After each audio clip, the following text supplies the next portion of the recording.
Hello everyone, आज हम बात करेंगे नई शिक्षा नीति क्या है और नई शिक्षा नीति से छात्रों को क्या लाभ होगा। शिक्षा किसी समाज या राष्ट्र की जागृति का मूल आधार होती है।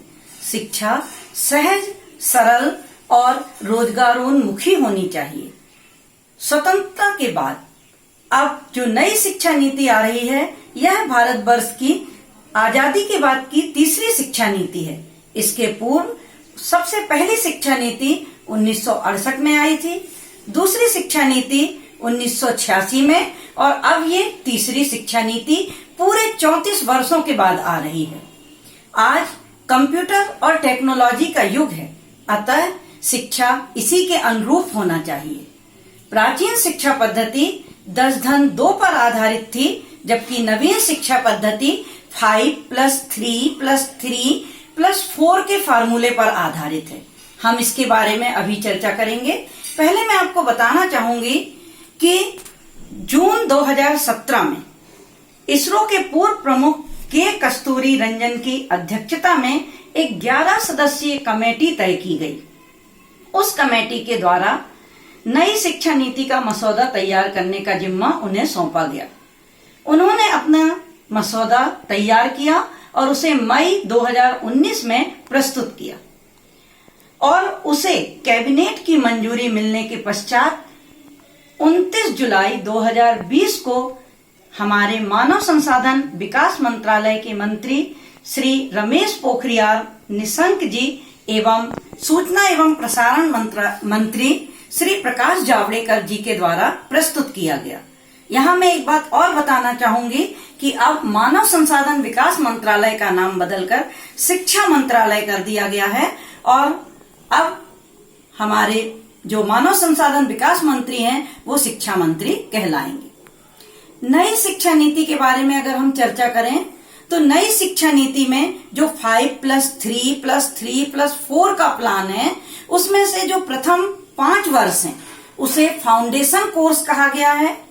उसके बाद के 3 वर्ष को प्रिपरेटरी कोर्स कहा गया है, फिर 3 वर्ष को मिडिल स्टेज और फिर अगले 4 वर्ष को सेकेंडरी स्टेज कहा गया है। सबसे पहले हम प्रारंभिक 5 वर्षों की चर्चा करें। अब कोई बच्चा स्कूल में 3 वर्ष की उम्र में प्रवेश लेगा।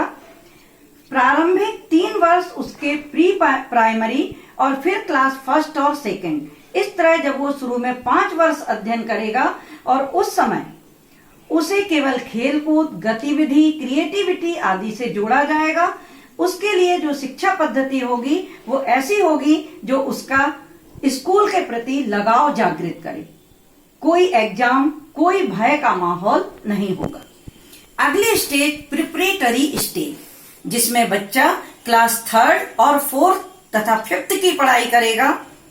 इस समय बच्चे को पर्यावरण, गणित, हिंदी आदि का ज्ञान कराया जाएगा और एग्जाम सिस्टम भी शुरू होगा।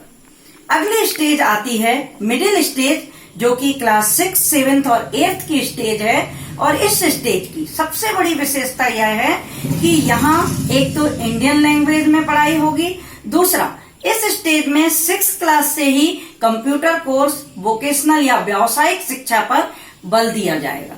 साथ ही साथ कोई बच्चा 6th क्लास के बाद ही इंटर्नशिप कर सकेगा, अर्थात किसी खास प्रोफेशन के बारे में कोई प्रोफेशनल व्यक्ति के अंडर में रह करके उसके मार्गदर्शन में ट्रेनिंग ले सकेगा। अर्थात ये एक ऐसी शिक्षा पद्धति है जो बच्चों को रोजगार से जोड़ेगी और हमारे आत्मनिर्भर भारत के सपने को पूर्ण करेगी। अब मिडिल स्टेज के बाद अगली स्टेज आती है सेकेंडरी स्टेज, जहां क्लास 9th से लेकर 12th तक का अध्ययन होना है। और मैं यहाँ एक बात स्पष्ट करना चाहूंगी, प्राचीन शिक्षा पद्धति में क्या था कि 3 स्ट्रीम थी। या तो बच्चा आर्ट ले सकता था, या साइंस ले सकता था, या कॉमर्स लेता था। ज्यादातर इन 3 सब्जेक्ट में से वो सब्जेक्ट का चयन करता था।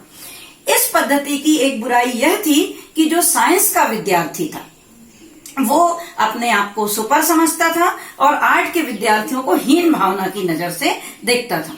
इस चीज को अब पूर्ण रूप से दूर कर दिया गया है और नई शिक्षा पद्धति में कोई आर्ट का बच्चा अकाउंट पढ़ सकता है, कोई साइंस का बच्चा मैथ के साथ अकाउंट पढ़ सकता है या वो इकोनॉमिक्स पढ़ सकता है, तो मल्टीपल चॉइस रखी गई है। ये इसकी बहुत अच्छी चीज है। और सेमेस्टर सिस्टम रखा गया है, रखने की पद्धति पर लगाम लगाई गई है, रोजगारोन्मुखी शिक्षा बनाई गई है। साथ ही साथ अगर हम ग्रेजुएशन की बात करते हैं तो ग्रेजुएशन को 4 वर्ष का किया गया है, जिसमें पहले वर्ष अगर अध्ययन किया जाएगा तो सर्टिफिकेट मिलेगा।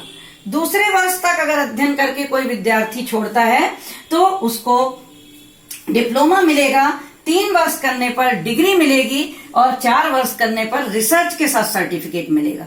जबकि इसके पहले क्या था, अगर कोई 3 वर्ष का जो ग्रेजुएशन कोर्स होता था, अगर कोई बीच में ही छोड़ देता था तो उसका बच्चों को बिल्कुल भी लाभ नहीं मिलता था।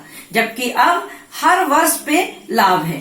1 साल में सर्टिफिकेट, 2 साल में डिप्लोमा, 3 साल में डिग्री, और ये डिग्री 3 वर्ष की डिग्री जॉब के लिए एलिजिबल है। अगर वो 4 वर्ष का अध्ययन करता है तो उसको रिसर्च के साथ ग्रेजुएशन का सर्टिफिकेट। फिर अगर हम पोस्ट ग्रेजुएशन की बात करें तो वहां पर भी बहुत फायदा है।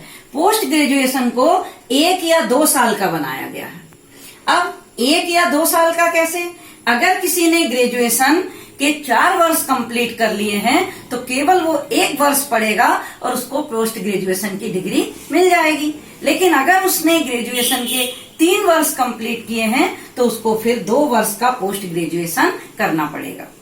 साथ ही साथ इस शिक्षा नीति में एक और जो बहुत बड़ी बात है वो ये है कि पहले शिक्षा पर 3.5 से 4% ही जीडीपी खर्च होती थी।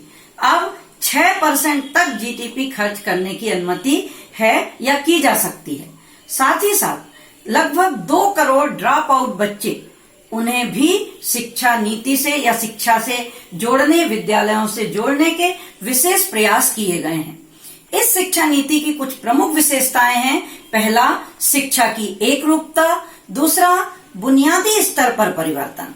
तीसरा, आधुनिक संसाधनों का विशेष प्रयोग। चौथा, प्रतिभाशाली बच्चों की खोज।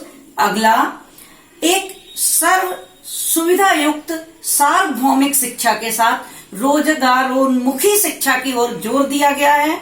हमारी संस्कृति के ज्ञान पर बल दिया गया है और छात्रों की क्षमताओं के विकास की ओर ध्यान दिया गया है। साथ ही साथ उनकी रटने की पद्धति पर पूर्ण रूप से रोक लगाई गई है।